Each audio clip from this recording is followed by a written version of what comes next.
रोहित सिंह। आज आपके सामने एक बहुत ही स्पेशल टॉपिक लेके आया हूँ, रिलेशन विद यूर अपलाइन।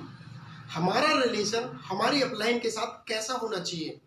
अक्सर कुछ लोग इसी कारण में, इसी रिलेशन में उलझ के अपना बिजनेस क्विट कर जाते हैं। उन्हें पता नहीं होता कि हमें हमारी अपलाइंस के साथ कैसे बिहेव करना चाहिए, कैसे रहना चाहिए, उनका यूज़ हमें किस तरीके से करना चाहिए।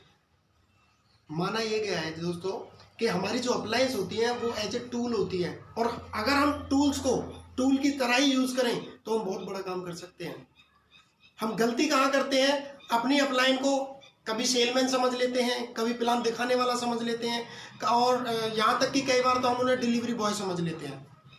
कभी किसी को प्लान दिखाने के लिए जाना है कि सर मैं तो बहुत ज़्यादा बिजी हूँ, आप जाके एक बार वहाँ पे प्लान दिखाया हो ना, मेरे पास तो टाइम नहीं है, मेरे तो घर में प्रॉब्लम है, मेरे तो ये है। हम मतलब अपने बहाने बना के अपने अपलाइन को वहाँ भेज देते हैं।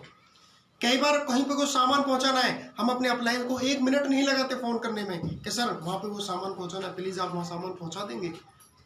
वो आपके अपलाइन है, वो हमेशा आपका भला चाहता है, वो चाह कर भी आपको मना नहीं कर सकता, क्योंकि वो आपको कामयाब करना चाहता है। वो चाहे तो आपको मना भी कर सकता है कि मैं नहीं जा सकता, मैं अपना आपका सेलमैन नहीं हूँ, मैं आपका डिलीवरी बॉय नहीं हूँ। वो चाहे तो मना कर सकता है, लेकिन वो मना नहीं करता। तो क्यों नहीं करता? क्योंकि वो केवल दुनिया में एक अकेला ऐसा शख्स है जो कि वो चाहता है कि आप कामयाब हो जाएं। आप जब इस बिजनेस के अंदर जब कदम रखते हो ना दोस्तों, तो आपके घर वाले बोलते हैं कि आप कुछ नहीं कर सकते, आपके दोस्त बोलते हैं आप कुछ नहीं कर सकते, आपके रिश्तेदार बोलते हैं आप कुछ नहीं कर सकते, लेकिन केवल एक अकेला वो शख्स ऐसा होता है जो कैसा कहता है आपको कि yes you can do it, तुम कर सकते हो, तुम कर सकते हो, तुम कर सकते हो।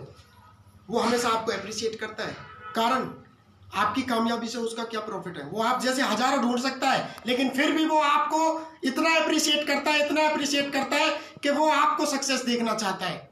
वो केवल आपकी सक्सेस के लिए ही सब कुछ करता है। मैं आपसे फिर कहता हूं दोस्तों कि अपनी अपलाइन को केवल और केवल एज ए टूल यूज करिए।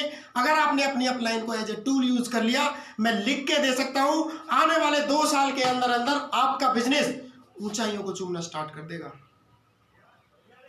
हम कई बार क्या करते हैं, कहीं किसी मीटिंग के लिए हमारा अपलाइन हमें फ़ोन करता है कि जी वहाँ पे मीटिंग है, आप चलेंगे, आप चलिए। तो हम पता क्या करते हैं, हम बोल देते हैं कि सर हमारे तो घर में शादी है, हमारे तो चाचा के लड़के की बर्थडे है।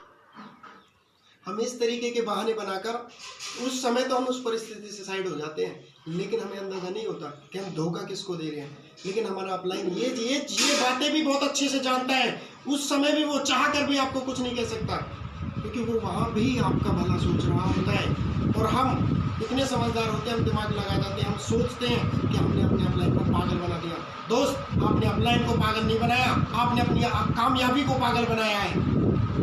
अगर इस बिजनेस में कामयाब होना चाहते हो ना, अपने नाम के झंडे दुनिया में गाड़ना चाहते हो, तो आज और अभी से एक ऐसा डिसीजन ले लेना कि जिससे कि दुनिया की कोई भी ताकत अगर आपको आके रुकने के लिए कहे तो आप रुकना मत। आपके पास इतना बड़ा ठोस कारण होना चाहिए कि जो आपको चलने के लिए प्रोत्साहित करता रहे, आपको पीछे से सपोर्ट करता रहे, पीछे से प्रेशर करता रहे आपको चलने के लिए।